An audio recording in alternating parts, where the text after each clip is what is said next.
Okay. So Ali, I don't know if you've been watching, but same thing. I'm just short introduction and over to you, and then you can start chatting with all the panelists. Yeah, Sure. I think How we much time are do we have? live now, Jamie. Are we? Oh yes, Yep. we are live. Yeah, hey. Hi. All right, so welcome back, guys, to edX Pixel Virtual Expo, or the APE. And right now we are joining with a lot of beautiful people. And if you are into freedivers, I'm sure free diving, I'm sure that you've seen these familiar faces before. And today's topic of this panel is the challenges of a freediver in the age of COVID-19. So something that I don't think only the freediver, maybe the scuba diver is just quite as important as well. And to be a moderator for this panel discussion, I would give this platform to you, Ollie. Thank you, Jamie. Good to see you all again. That's basically once per year we meet in Singapore, and this time it doesn't happen. So thanks for organizing this all online again. Good to see your lovely faces. We also met now in the last few weeks online in other contexts when we were teaching online. Everything moved online. But I have not yet talked about the art of free diving. So we have one artist with us. So Pepe, I would like to start with you. We have seen a lot of instructors and instructor trainers, and Andrea is teaching equalization online. What is the artist of the free divers doing? And I'm not doing anything. That's what you mean. Well, hello, everybody. I'm very, very happy to see you all here. I wish we could see each other like face to face, but this is okay. And hope everybody's is good. What am I doing now? Well, I'm in Bali. So Bali, so far, we are locked down to the outside, so nobody can come in. We cannot get out, like pretty much like all the countries. And we are asked to stay in the houses, though we can go outside, not to the ocean. So I cannot go even to the beach for a walk. So this is challenging, but it's okay. So I'm spending most of the time in the house. And what am I doing? The other day, I was just shooting a shark, a pink shark this size in my swimming pool. And just for the sake of it, so I just put the whole gear, the lights and everything, went to the pool to shoot like a plastic shark. Many things. I'm just thinking about I'm putting in order a lot of archives. So I think it's a good time for creatives, especially for photographers, to go back to our archive, go back to a lot of photographies that we took in the past, and then do new edits, and then keep it going. I'm also thinking about new projects, so I have the time working on a new website. Like pretty much, probably like all of you guys, when we have time, we do the things that we never have time to do. So I cannot shoot in the water, so I'm basically just working on the computer most of the time. I bring some friends as well to do silly stuff in the swimming pool, but it's just like, to keep myself active. But yeah, most of the time, I think for most of us, it's just more archiving, portfolio, websites, sharing, trying to share positive messages to everybody, trying to keep raising awareness about oceans. There's something I want to talk to you that now that I have you around, guys, there's something about dolphins, especially probably with Alexei and Andrea, that is around breathing from the dolphins that I really want to chat with you. So just let me know, Oli, if we have time for that, okay? Let's see how far we get in the available time, but that's actually a thing that I see all the time happening. It's also a time of very like high creative energies for the ideas come up and you create new networks all over the world, everything online for new projects that you would have never had time or you would have never done under normal conditions. So that's very cool that you have now already another project lined up. So let's talk about that either at the end of the meeting or we can simply continue afterwards offline and set it up. I would like to move to Susanna. So we have seen your broadcasts in the Molchanovs movement, which was a big, let's say, a success when you look at the numbers, how many people followed it. So Susanna is a psychologist, so not only an expert freediver, but she's busy with the thoughts about like what does it mean to live in isolations and how to deal with isolation. So other than the broadcast that you did for all of us, is that what you also spend your time with, that you work with, maybe even with clients as a psychologist? Yes, I do. My job is a clinical psychologist, but I have focused on the psychology of freediving, specifically the strategies that elite freedivers use in their performances and in their training sessions and in competition events in my master's degree. And then it was a theme that I was interested on, and I created a Facebook page, and then themes started to pop up, and now I am writing a few things on that matter. And yeah, it's one of my biggest interests. Yeah. So those who want to be in touch with you can find you then on this Facebook page. I haven't seen it yet, so I'm gonna check on that afterwards. So thank you for that. Sure, yeah. Andrea, how is life in Italy? You are probably amongst those who are the most like confined. You must feel like in a straitjacket after 6 weeks. It was last time when we talked that you couldn't leave your house. How do you keep yourself sane? But yes, in this moment I'm in the north of Italy. I'm locked here because I supposed to fly to Sharm a few weeks ago to start working in my center, but instead we are still locked, especially in the north of Italy. The situation is getting better, but it's still not really well. So we are still locked at least for another 15 days at home.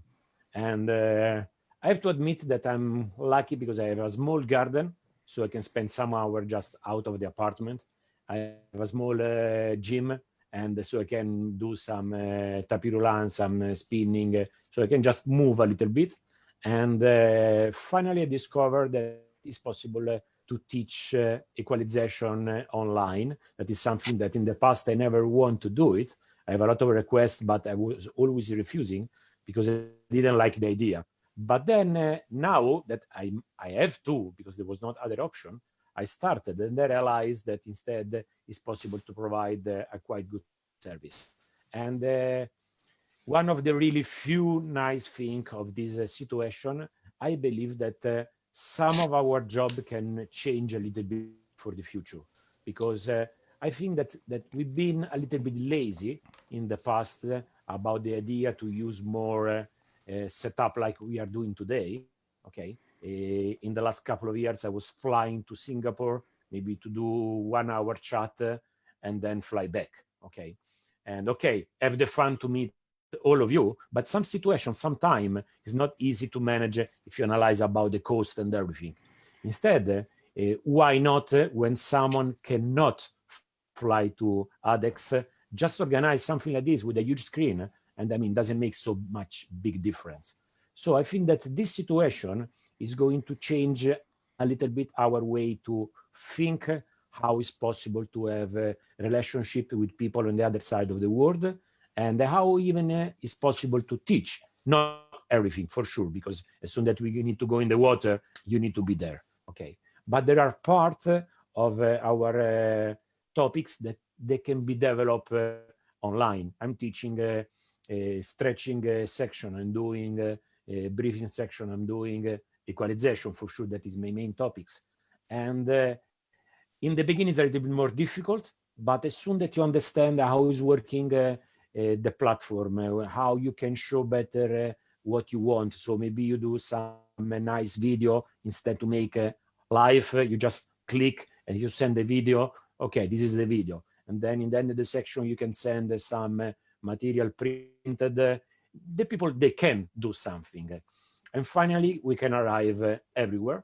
And for all of us, we can invest time instead just watching movies on TV and wasting time of our life, because in the end, Italy in this moment is one of the, not the worst, but it's one of the places where the situation is really bad, because we cannot really get out from the house, except because we need to do shopping for it, or you have to go for the doctor for medical reason.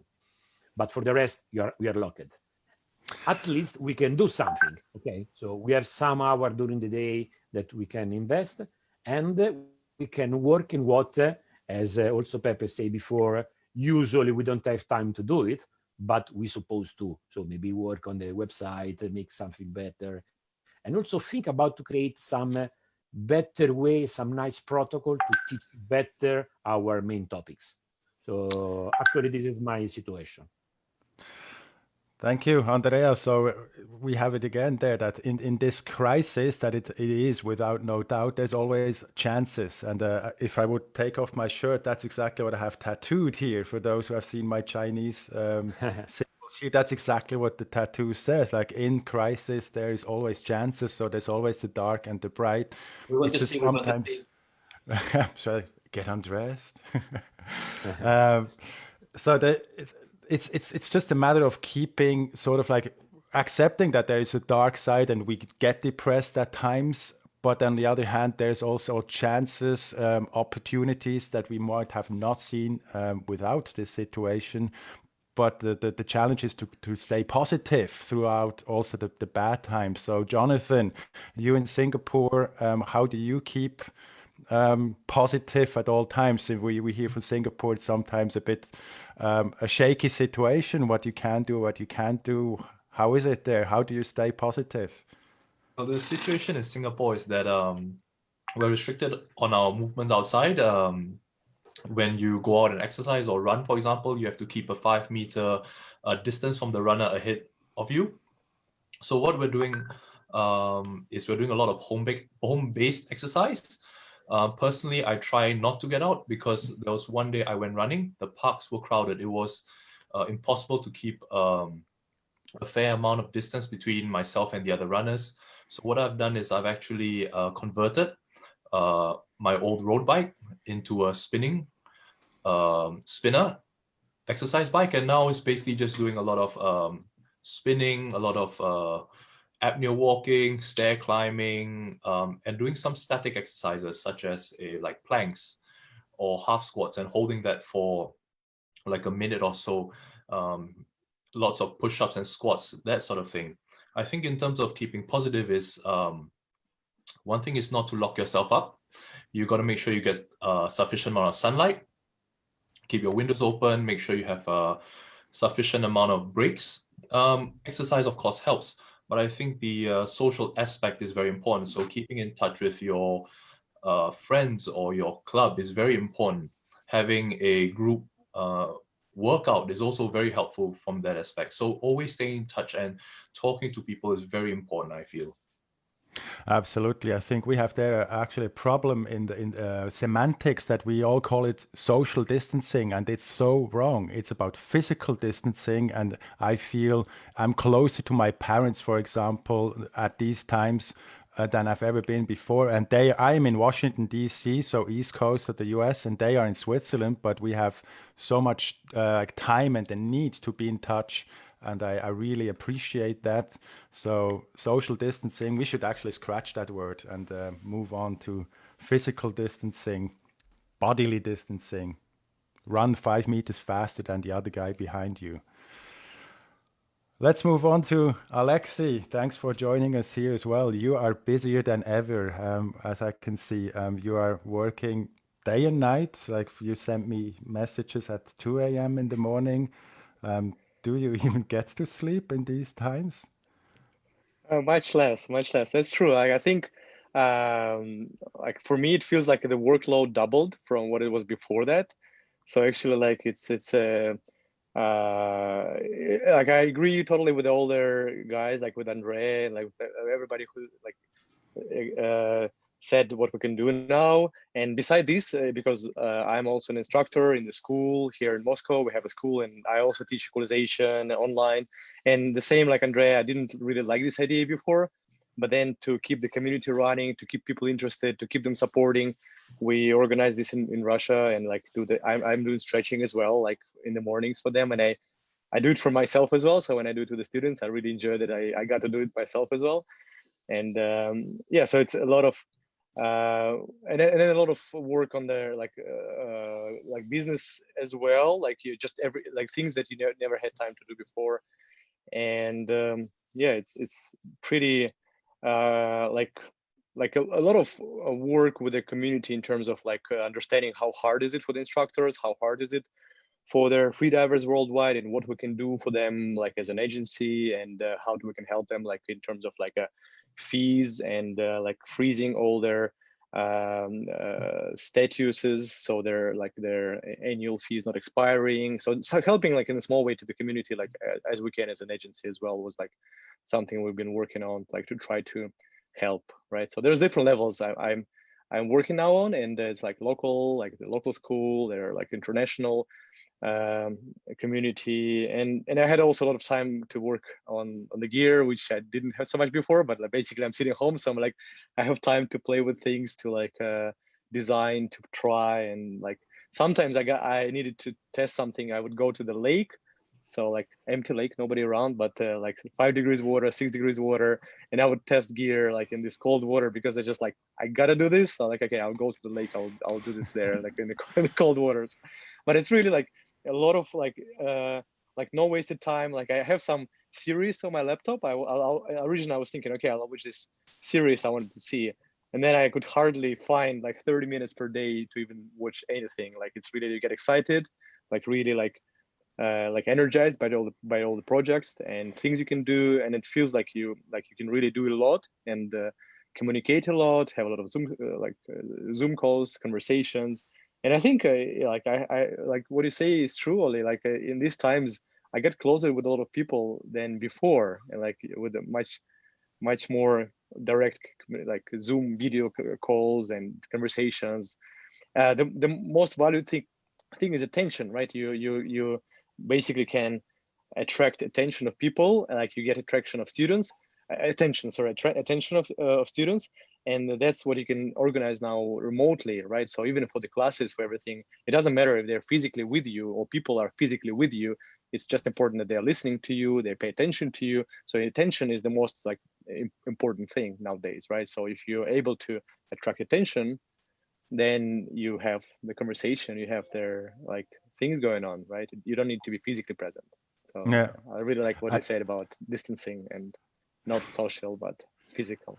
Thank you. So attracting attention, but also giving attention. That's what I noticed, that we take our time and sit down and have a conversation. It's easy to get lost in, I have 3 screens in front of me, plus a phone and 3 cameras, and everywhere it's blinking, and just to focus on one conversation, even if it's just for 5 minutes, or in our case, you now have an hour.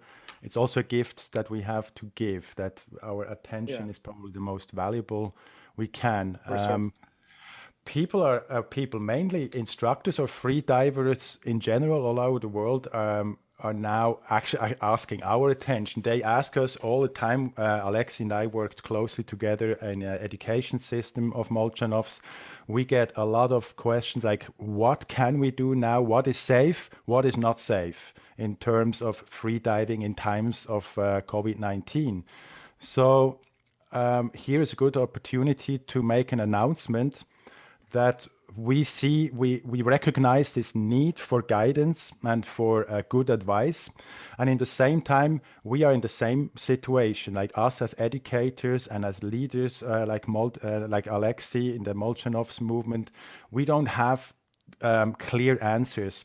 So to address your requests, we have formed a group, and maybe Andrea, would you like to say something about this group that we started in the last actually 48 hours to give you good answers, good response? Would you like to start with that? Yeah, in this group, as you say, we just started in the last couple of days. We are trying to collect some free diving expert trainer, and mainly also some feedback from Dan USA, Dan Europe, or any kind of this organization, that they can try to provide some feedback of how try to go forward in this situation. I would just say yesterday to Oli, my personal thought is that we need to be a little bit more patient and wait, because actually I don't believe that there is any way to train safe. And there is always a small level of dangerous when we stay with our student. I just bring you an example.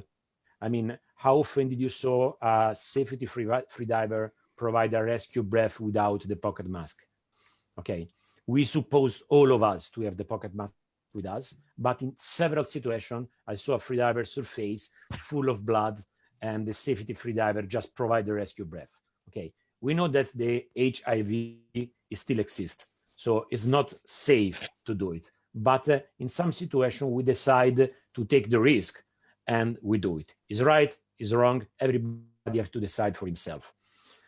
The death level is for sure completely different from what we are facing today. Okay, but in this moment, the situation is still too dangerous, and I think that is more smart to wait a little bit, because it's true the numbers are decreasing, like in Italy. They are thinking soon to open again, but in all this situation where we had this kind of dizziness, there is always in Italy they say the wave back. Okay, everything gets better, and after 1 or 2 months, the numbers they get worse again.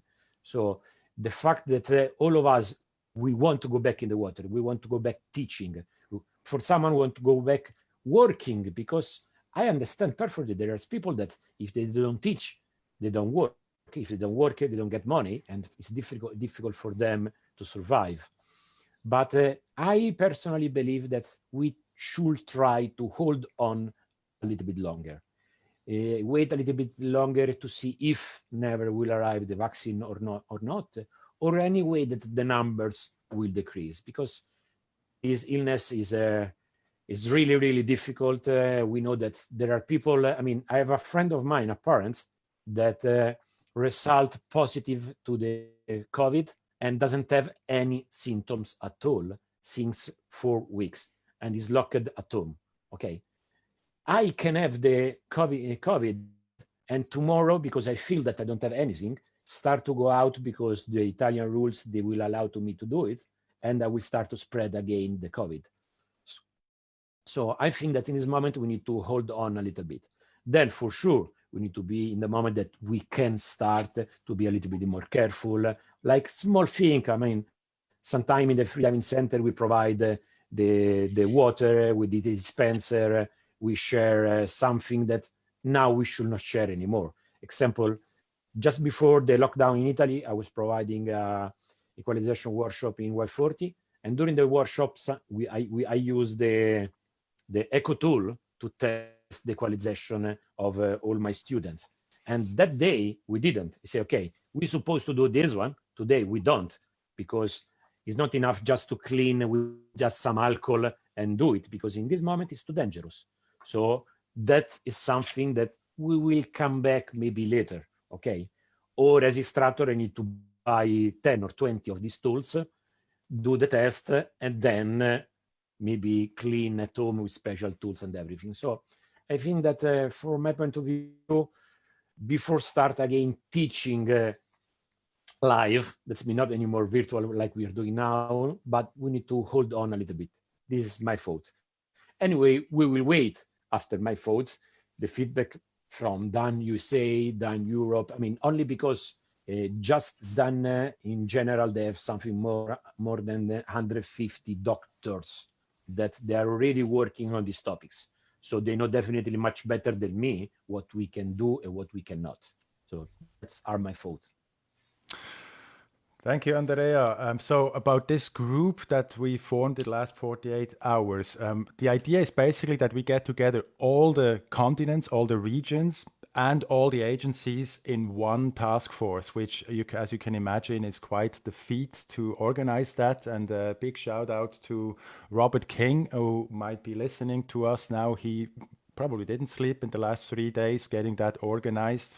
So he has 10 years plus experience in working in legal situations regarding free diving with several agencies worldwide. So he got that group rolling, and we have now literally covered, we have the Chinese market covered with Aolin. Is also the idea is basically not only the industry leaders are in the group, but also those who have the contacts to their respective local medical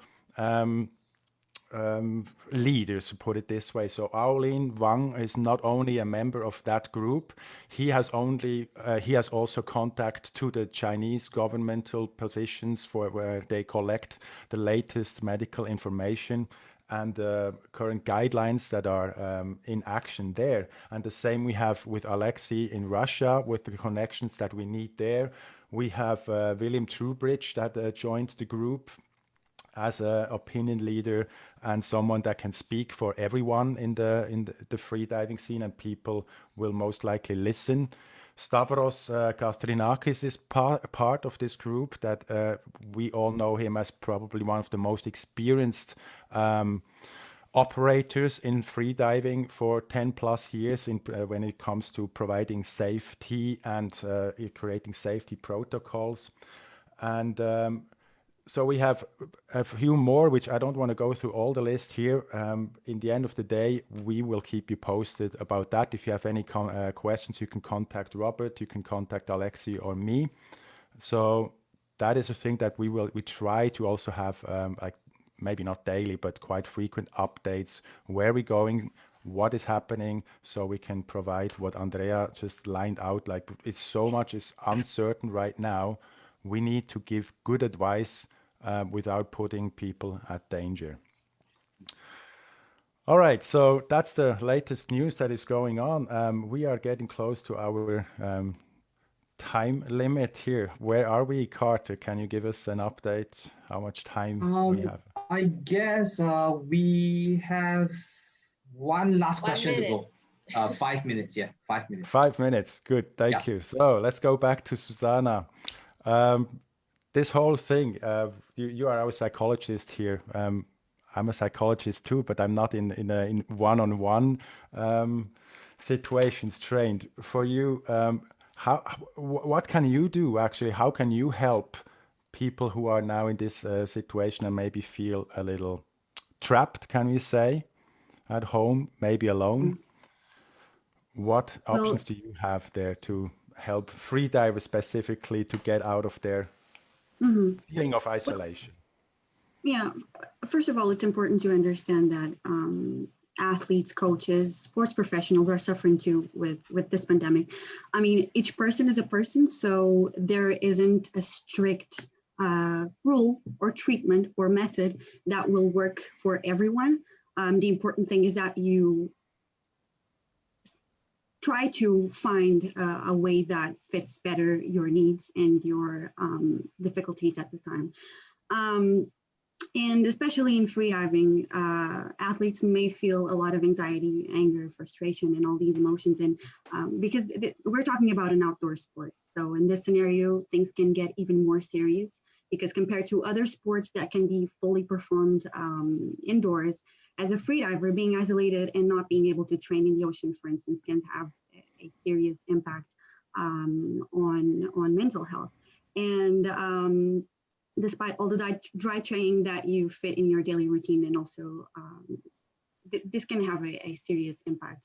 And so there are many other questions that may be supporting freedivers' emotions right now, such as postponement of freediving events and competitions, or the uncertainty about the future, questions regarding sponsorships, financial issues. So these are all legitimate concerns that must be discussed. And there are guidelines that can be followed in order to manage emotions and behaviors, such as the ones I talked in the video, for instance, shifting our own focus to things that we can actually control instead of endlessly thinking about these inevitable consequences of COVID-19. So instead of focusing on the events that were canceled or on the inability to train in the ocean, we can think, despite the fact that it's kind of difficult, but we can think about how we can make the most out of the reality that we're in right now, and find ways to maintain our physical fitness and also to promote our mental health. I would say that this is a good time to talk to other freedivers and friends who are also athletes about how you're feeling, support each other, or even talk to sports psychologists or clinical psychologists if you think that your emotions are difficult to manage. In a high performance sport as freediving, it is crucial to maintain a healthy sleep schedule, as we all know, healthy diet, consistent and regular training sessions, And all these aspects help to create structure and furthermore, a better adaptation to life after COVID-19. And it can also, this can also be a good opportunity to reflect on previous performances, to rewatch and analyze strong aspects within performance videos, to think about goals you would like to improve. Psychological skills training is actually can be very helpful in this phase, such as visualization techniques and relaxation techniques as well. And these also can be transferred to the usual training sessions once everything's back to normal. Another method that I would suggest is self-report measures. These are very effective, and these allow the monitoring of behaviors, thoughts, and responses, emotional responses. And through this method, this is possible to identify negative and recurrent thoughts, and also identify alternative and positive thoughts in order to decrease emotions like anxiety and stress that may be blocking a freediver's productivity. And on a final note, and as a message to all the freedivers who are listening to us right now, I would say that and who are struggling with these issues, it is important to think about as freedivers how we are constantly stepping out of our comfort zone and taking risks and being challenged and put through permanent adaptation. So we can definitely see this outbreak as one more temporary challenge that is putting our resilience to the test. Even though it might be difficult to follow all these steps and to find ways to maintain our mental health, it is very important because it is often deprioritized compared to physical health. And yeah. Exactly. Tony, and yeah, Andrea. Can I just say something? I think Absolutely. that maybe after this situation, some of the top freedivers and even, let's say, high-level freedivers will understand that as soon as they are going to be able to go in the water, they will have anyway really good result. And after this lockdown, maybe some freediver will understand that we don't need to be in the water every day to become better freedivers, but the dry component is really important. I'm not talking about only equalization, but I'm talking about the general fitness training of our freedivers, because I believe that there are already some freedivers that they are able to train long time dry, then go in the water in a short time, be able to perform really amazing performance. I think that Alexei can confirm that you don't need to be in the water every day to be a good freediver. Instead, I still see from the Facebook page and everything, freedivers that they spend 5, 6, 7 months diving every day and every day trying to add 1 meter, 1 meter, 1 meter without get this amazing result, like maybe somebody else that doesn't spend so much time in the water and then go in the water, maybe 1 month of mental adaptation and bam, world record. What do you think, Alexei? We have to wrap it up, unfortunately, quite soon, I agree. Alexei, so please make it very short. Sure. I can just agree with Andrea on that. And technique is very, very important, and you can work on like foundation of technique, flexibility, like for finning technique, you can work on that dry, and equalization, of course, and relaxation and all that is very, very possible to work on that dry. And like for me personally, with my example, I'm not spending so many hours in the water. I'm like, I have my technique, I have my fitness level, strength, flexibility. I go in the water. For me, like to get to the like world record level, I need like several weeks, like not more than 1 month of adaptation. I go there like and adapt, and so like totally like it is for some freedivers, it might be like a time to study this part of the preparation. Thank you very much, Alexei, also for that. So to wrap it up, stay active, guys. You don't need to be in the water every day to improve. And if you feel that you need someone to talk to, please reach out, contact Susanna, contact anyone, actually start talking. Better sooner than later. So thank you all very much for joining. Pepe, we are looking forward to your project announcement regarding the dolphins. And so see you guys soon in the dry, online, or in the water. Who'd I give it back to Jamie or Carter? Yeah. Thank you, Ollie. Thank you, Andrew. Thank you, Pepe. Thank you, Susanna. Thank you, Alexi. Thank you, Jonathan. Thank you, Jamie, the moderator. Sorry, the MC, and Ollie, the moderator, and the panelists. So as what Ollie has mentioned, if you have more questions, ADEX.Asia actually has forum. I'll create a forum, and then I'll invite all the panelists here to contribute to the forum. And if there's any question from the audience and the public, we can always go through the forum and do some Q&A, question and answer, and then hopefully more people will come into this sport and grow the sport, freediving sport further. Thank you. Thanks, everybody. Thank you, guys. Thank you. Thank you very much. you.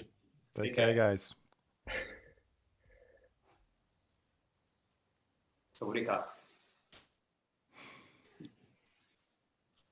Did I just hear obrigado? Obrigado. Did I just talk without unmuting? Yes. Yeah. Again. All right. Thank you, guys. Once again, we are going to move on to another panel. Please go and check out, if you're on Zoom, on the chat box for the link to register yourself on our next panel, A Vision of the Ocean Through the Master's Lens, the Dynamism of Stills and Motion. This one is going to be moderated by Alex Mustard. So very interesting if you're into underwater photography and videography as well. So yeah, we will be right back very soon with edX Visual Expo. Thank you guys once again, all the beautiful freedivers. Thank you guys. Thank you. See you Thank soon. you. Okay. Bye-bye. Bye. Bye.